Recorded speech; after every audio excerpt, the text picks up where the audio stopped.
All right, hello everyone, and welcome to my channel. This is an educational channel. We try to check out great theories of everything, all-encompassing theories, grand unified theories, cosmologies, magnum opuses, tour de forces, and masterpieces from obscure sources. And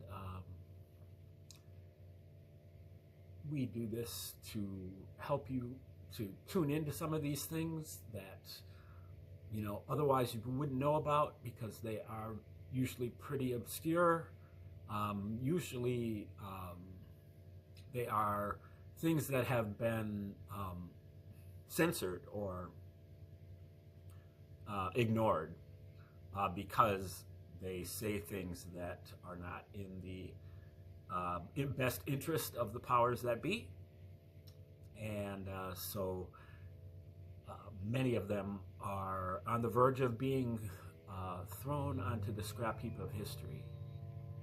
We're trying to salvage those, dumpster dive those, and brush them off and shine them up, and hope that we can use these in our own lives for our paradigm shifting, our awakening to 5D consciousness, our formation of a holistic worldview, a quest for better spiritual and mental physical health. And today is our 222nd video on called the Reciprocal Church, in honor of Dewey B. Larson's Reciprocal System of Theory, the greatest grand unified theory that includes equations, and it is a unification of all sciences and religion. And in the Reciprocal Church, we're attempting to avail ourselves of many resources that we can use in our own lives to create a spiritual existence for ourselves. And what Larson calls Sector 3, or Level 3. And we recognize that this is an important thing that needs to be done.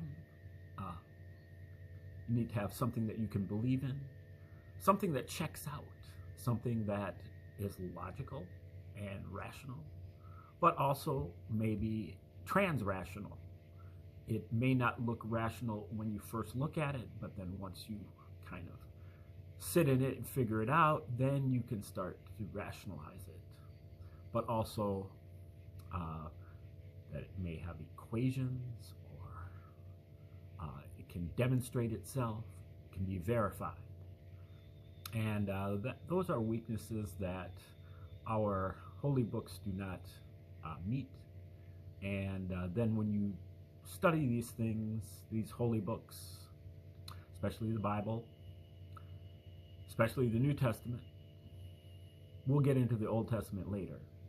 But for now, we're looking at the New Testament, that it was clearly, obviously written by the Romans, the Caesars, particular Vespasian and Titus, emperors from 69 to 81 AD. Father-son duo, they were first the generals in the war that they fought against the Jews from 66 to 73 AD. And when Vespasian was named emperor in 69, he gave the control of the Roman army to his son Titus, and he continued the siege on Jerusalem and destroyed everything. They ended up plundering the temple, using the wealth to build the Colosseum with slave labor of Jews, and then used Jews as their Christians, so-called, in the against the lions and gladiator events that they held in the Colosseum. So adding all kinds of insult to injury. But the Bible is I would say, the ultimate of adding insult to injury, because it has lasted for 2,000 years, this very transparent psyop, psychological operation that the Romans were doing upon the Jews, because the Jews had fought them in numerous wars um, from all the way from 135 BC uh, all the way up to 135 AD. There were still a few more wars to come, a few more uprisings and revolutions, but also like random acts of terrorism. The Roman Empire just couldn't handle that because they were trying to assimilate all these different tribes, and the Jews were the hardest ones to deal with because they had this monotheistic religion and they had all of these kosher laws and circumcision laws and animal sacrifices and stricture against graven images it all just didn't jibe with the Roman way of life. And so they tried to propose a Prince of Peace and one who believed in turning the other cheek, to propose that as a hero or even a deity for the Jews to, replace Judaism. Eventually,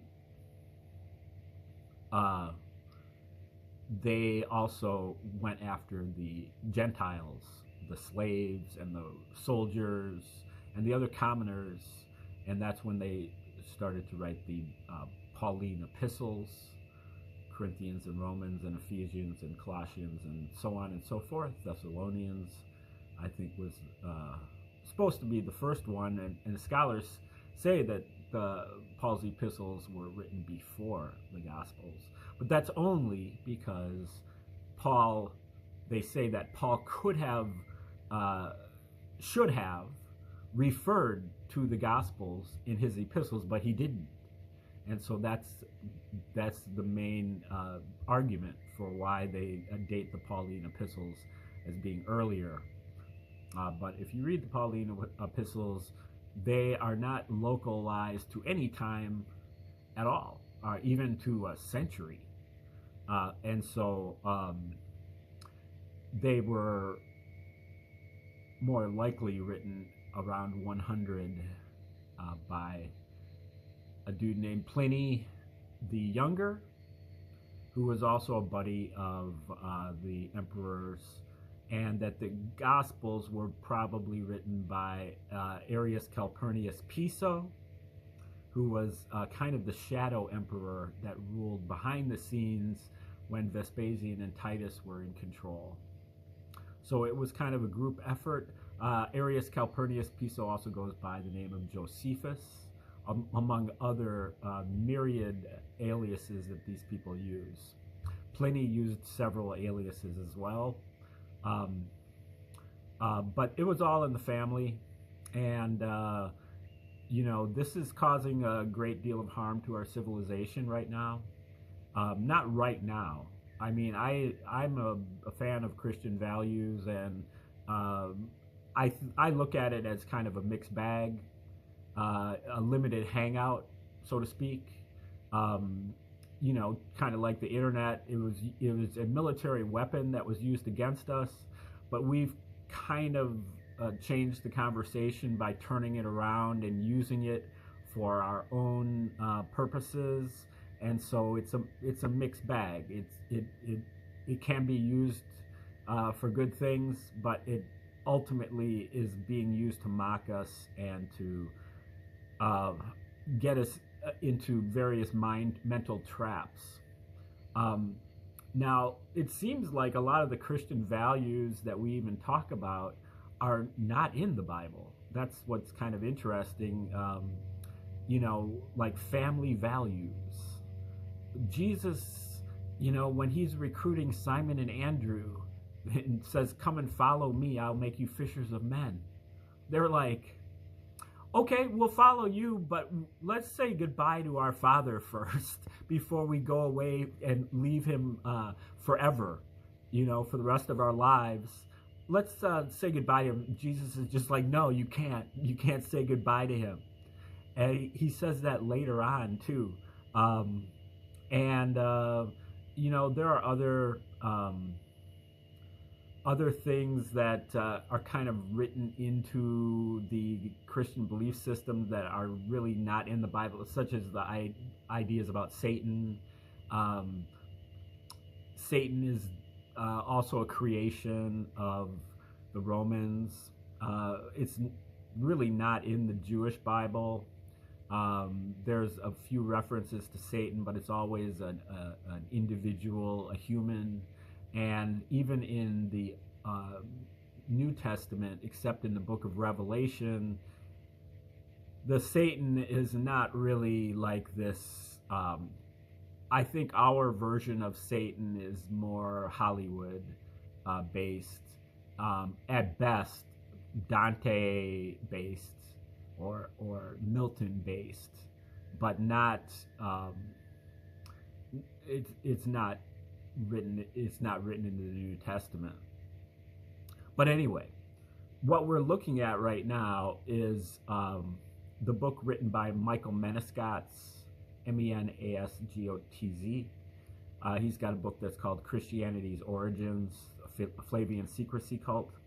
And he delves into this thesis that the Romans created the Gospels. And he's not the only one.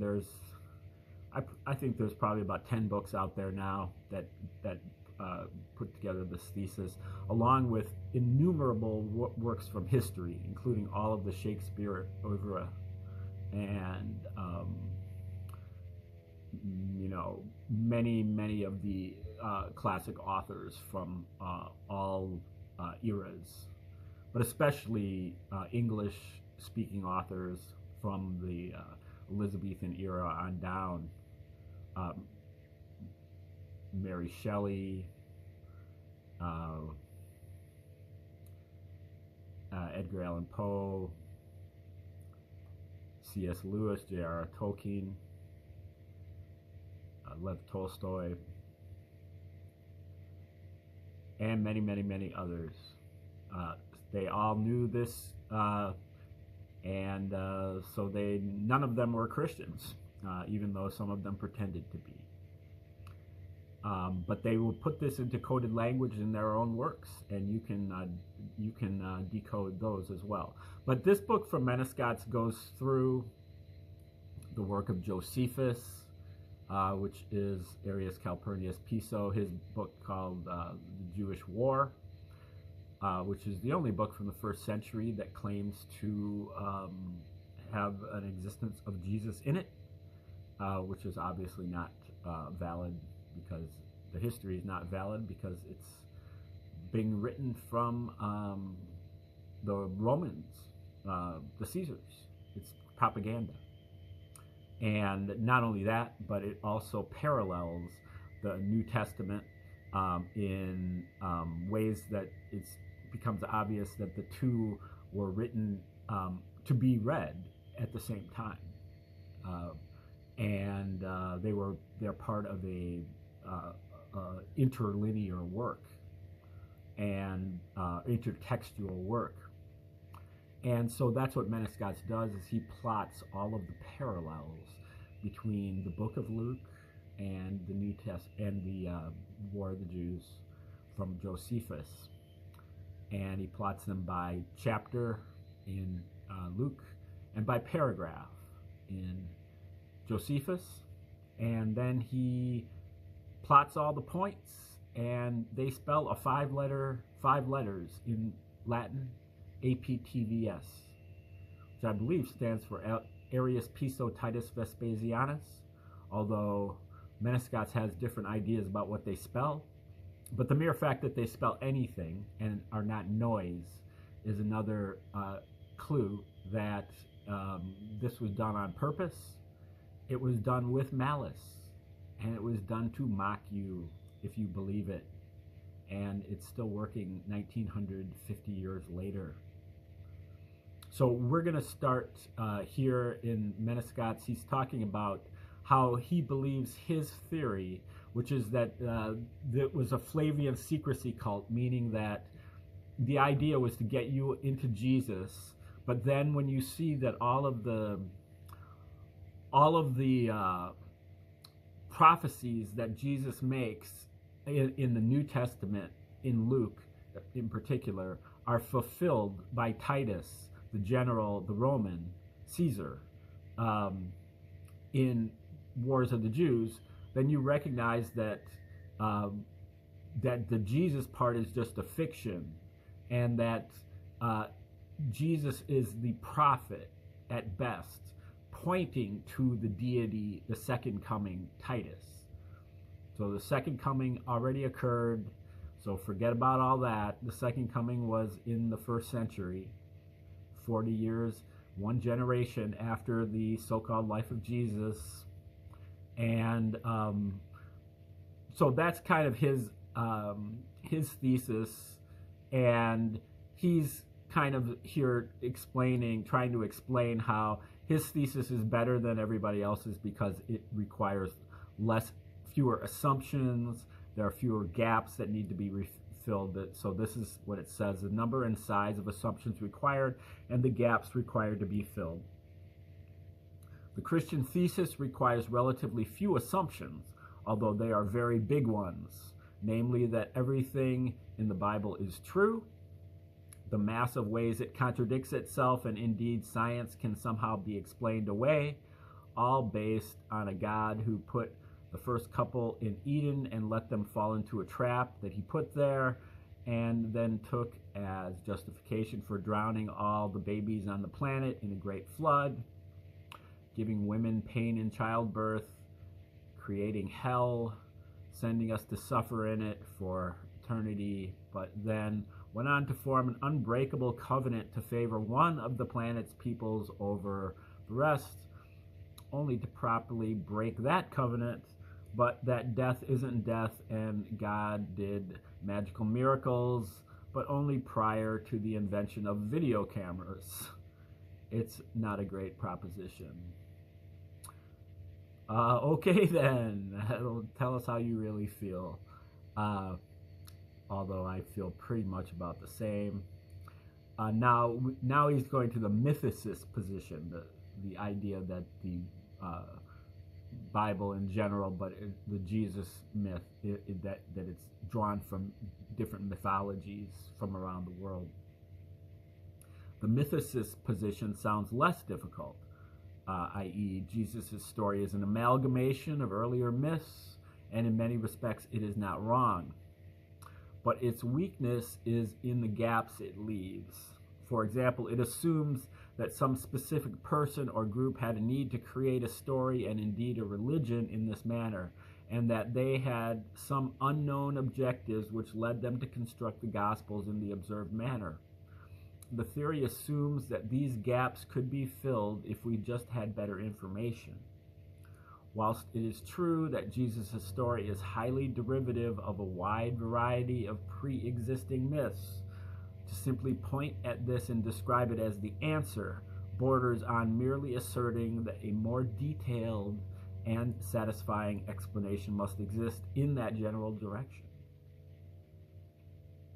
Turning to my thesis, I would observe that, with few exceptions, much of my starting point does not require any assumption.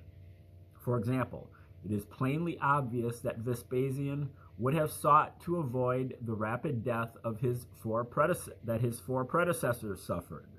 The four previous emperors of Rome were all assassinated within the last 12 months. And so that's a pretty big motive for him. Or that, like many emperors, he would have promoted emperor worship via secrecy cults to strengthen his reign and avoid such a violent death. Or that the Gospels were written after the fall of Jerusalem, which they describe. Okay, time to turn the page.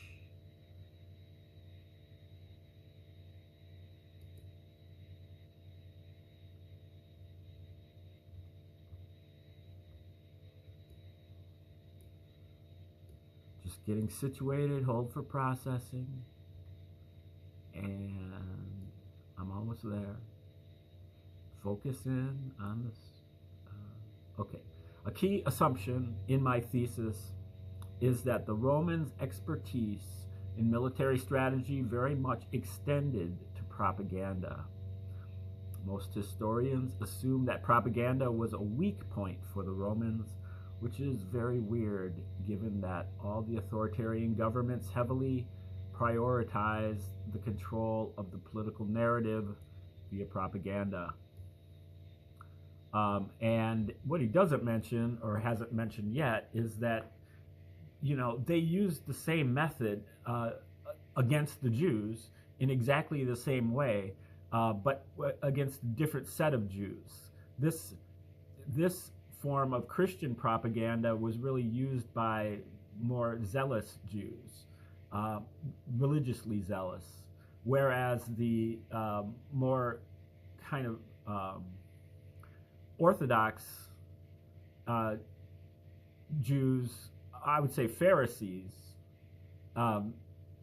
they were given a land grant to study the Torah, the Old Testament, the beginning of the Old Testament, and I guess the rest of it too, in return for kind of mellowing out. And they use the exact same backstory with Josephus as they did with this guy Johanan ben Zakkai, who was the starter of what became rabbinical Judaism, which was kind of just a real intense dissection of the scriptures, kind of in return for not being so politically minded. So they used exactly the same type of propaganda that we know of for the rabbinical Judaism. So it's not a very big stretch from there to think that they would have tried to create another religion for a different group of Jews. And then also Vespasian, when he died, Titus went way out of his way to have him deified. That was a thing that the Roman Senate could do and had done for 3 other Caesars before that. Julius Caesar and Augustus and Claudius had all been deified as well. And so that's creating another deity. Vespasian, and then eventually Titus was deified too. And so, that when you deify something, there's a cult that goes after. They have temples. There were temples to Vespasian and Titus.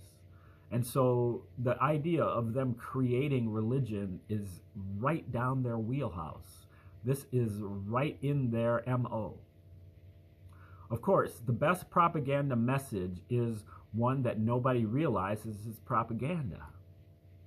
So, is it possible that the Romans did have full control over all written material, but they were at pains to ensure the population wouldn't realize this, with the result that various seemingly innocent collections of letters and writings are all designed to merely seem to be innocuous, whilst actually being propaganda aimed at controlling the political narrative.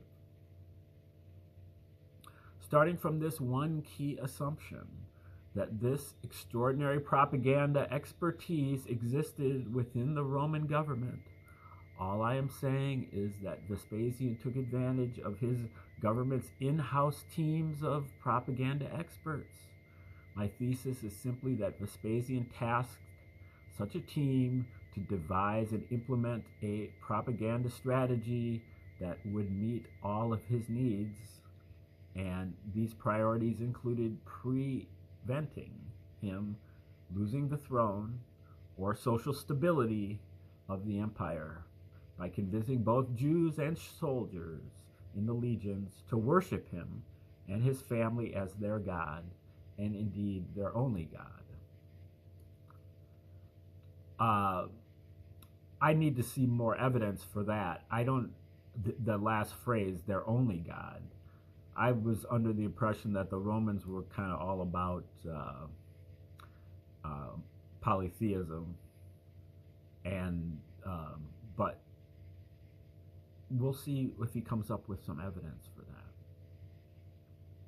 Whilst Vespasian could have had as much input and oversight as he wanted, such a team of experts would have been capable of devising and implementing a strategy to present a miracle Messiah, with hidden evidence he is God, and with more hidden evidence his second coming is Titus, and with yet more hidden evidence that they made it up in the first place. Thus far, I would list the above as two assumptions. 1. Emperor Vespasian was more demanding than the various other Roman emperors who sought to be worshipped as gods, in that he was determined that the Jews and legions would be led to worship his family, and indeed his family alone. And he's got alone underlined. So I'm expecting evidence here, eventually. Second assumption, Emperor Vespasian had extraordinary propaganda expertise available within his government, who were able to implement subtle strategies to deceive the commoners into modifying their beliefs. Which I think is not much of an assumption. I will grant you that. However, later in this book, I will show that not only does Jewish War, Josephus's book, not only does Jewish War parody Luke, but its stated protagonist and author Josephus Flavius uses his own story to do this, suggesting that Josephus was merely propaganda made up to provide a role model for Jews seeking to convert to the Roman side. And that is the backstory of Josephus. He was originally a Jew who was a general or commander in the Jewish war. And he surrendered to Vespasian, and having done so, he recognized that God is now on the side of the Romans and not the Jews. And so he defected to the Romans. And he predicted that Vespasian would become the emperor. And when he did, Vespasian pardoned him and brought him to Rome to become the court historian, and then adopted him into his family. That's why his name is Flavius Josephus. He's a Flavian from the Flavian dynasty. And the same was with Joseph ben Zakkai, or Johanan ben Zakkai of the rabbinical tradition. He also surrendered to Vespasian, or possibly Titus, and gave him the star prophecy predicting that he'd become emperor. And then when he did, Vespasian or Titus hooked him up with a land grant so that he could start a campus for the study of the Torah. Okay, so since other famous Flavian-linked writers have left various widely published letters in which they happen to mention in passing that they know Josephus in person, this will lead us to see that much of what we thought was independent writing perhaps wasn't. I look forward to seeing that. So it's good that he's looking at a lot of the old letters, and apparently a lot of them say, I know Josephus. And if we know that Josephus didn't exist and he was an alias of Calpurnius Piso, then we can recognize that a lot of these letters are also propaganda. The main point, I think, in all this is that the Romans had a 100% complete control over everything that was written at this time. Nothing was out there that wasn't approved by them. Now, the one exception, or at least possible exception to that, is the Dead Sea Scrolls, which were buried in a cave, or in a bunch of caves at Qumran, 20 miles from Jerusalem, possibly right here at where the temple was destroyed in 68 AD or so, but possibly later than that. and they were not discovered until the 20th century, until 1947 or something. And between 47 and 56, they discovered them, a little at a time. And so those writings could possibly be legitimate, not controlled by the Romans. That's why they stashed them in those caves. But on the other hand, they could be Roman. They are written primarily in Hebrew, however, with some in Aramaic and some in Greek. Now, the Bible, the New Testament, is written entirely in Greek. I believe entirely in Greek. And so Calpurnius Piso wrote in Greek. He did not write in Hebrew, but he was married to somebody who did, or at least one wife who did. I think two wives who did. And all the Herods were the puppets of the Romans also, and the Herods probably could have contributed as well. Tiberius Alexander possibly was in on it. So there were plenty of Jews who had defected, who could have helped him if he needed to write Hebrew, which he did commission what's called the Septuagint, which was the Greek translation of the Old Testament, which people claim was happened in the 3rd century BC, but other authors claim that it happened as a result of Piso's instruction there in the late 1st century AD. So with this in mind, I would rewrite the second assumption as Emperor Vespasian had extraordinary propaganda expertise available within his government, such that they could not only implement subtle strategies to gaslight the commoners, so much so that various surviving documents we take to be independent writings are government propaganda masquerading as such. I think that's pretty much spot on right there. So I believe that's the end of the chapter. Let's see. It's a pretty good stopping place. Let's see if we go into anything new, or we're starting a new chapter right here.